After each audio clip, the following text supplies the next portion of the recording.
Coach, I asked Cam the same thing after the loss to Georgia Tech in practice this week. Is this something you sense coming, or how was it in practice?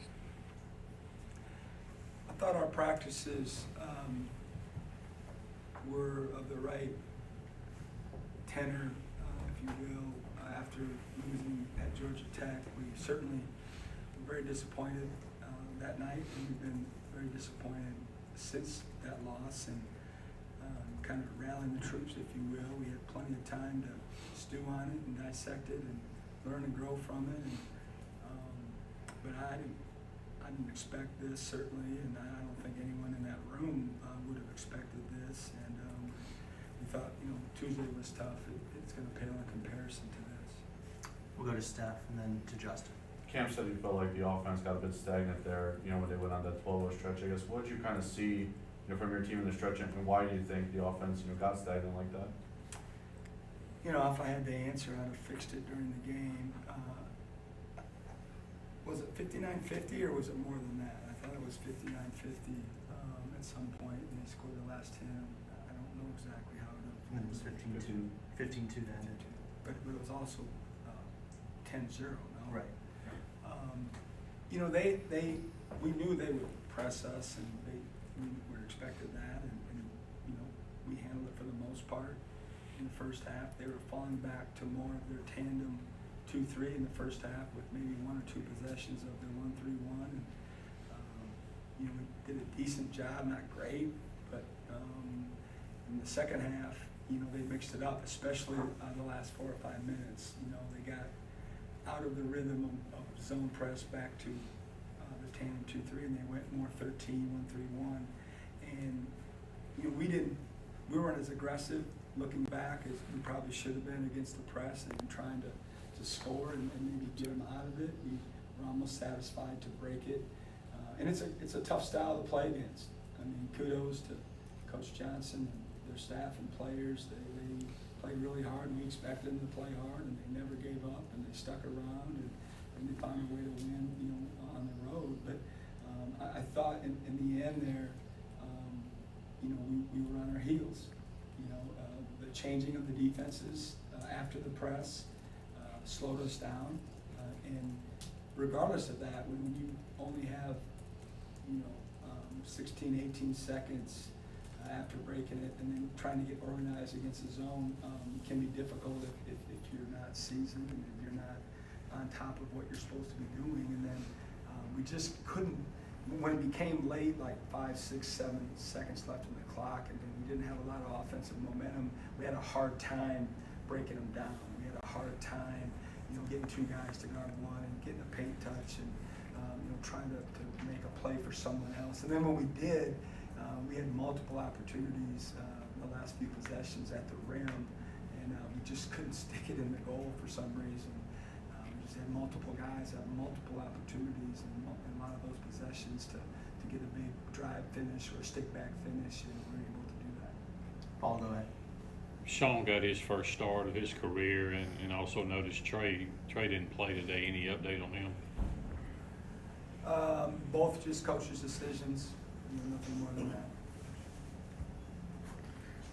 So, you have the full week off before you play again on Saturday, which I can see being a positive and a negative after a game like this. You've got more time to recover, but also more time to maybe stew on something like this. How do you view it, and what's going to be the message when you guys get back together tomorrow, whenever it is? Since we've arrived, I think being 1-7 in the SEC was probably the biggest adversity that we have faced thus far.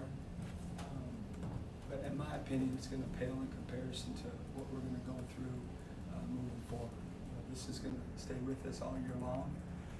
There's no way around it. We're going to have to figure out, how we move forward as a group, and it's going to be hard. It's going to be tough. It's going to challenge the fabric of our program. It's going to challenge some individuals in our program in terms of staying tight, staying together, believing in what we're doing individually and collectively, and it's going to be a test. It's going to be a real challenge. And you mentioned just this week having to wait all week before we play another game, it's gonna be hard too. You know, it's gonna be hard, but even then, I mean, it is, this isn't gonna go away, you know, for a long, long time, or ever this season, depending how it unfolds. Go back to Steph and then Justin. Now, we saw Tolu today not wearing his boot. It's the first time that we've at least noticed that. Do you have any update on him, and is he progressing quicker or kind of as you expected to this point? Yeah, he had some recent scans that the doctors were pleased with. You know, the timetable hasn't necessarily been updated, but you know, he's been able to at least get out of that boot and start moving around on the basketball court. He's, you know, he's not practicing or anything of that nature, but he's been able to start moving a little bit and just get the feel. Chris, when you say this next stretch of games is going to be a challenge and going to stick with you guys, what gives you confidence that this group is going to be able to handle that and put this past week behind them?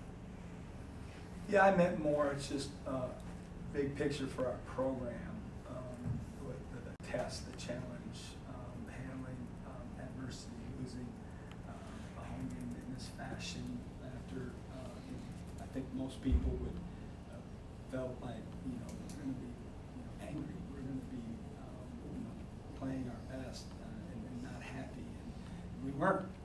And again, trust me, at the end of the day, I get how this works.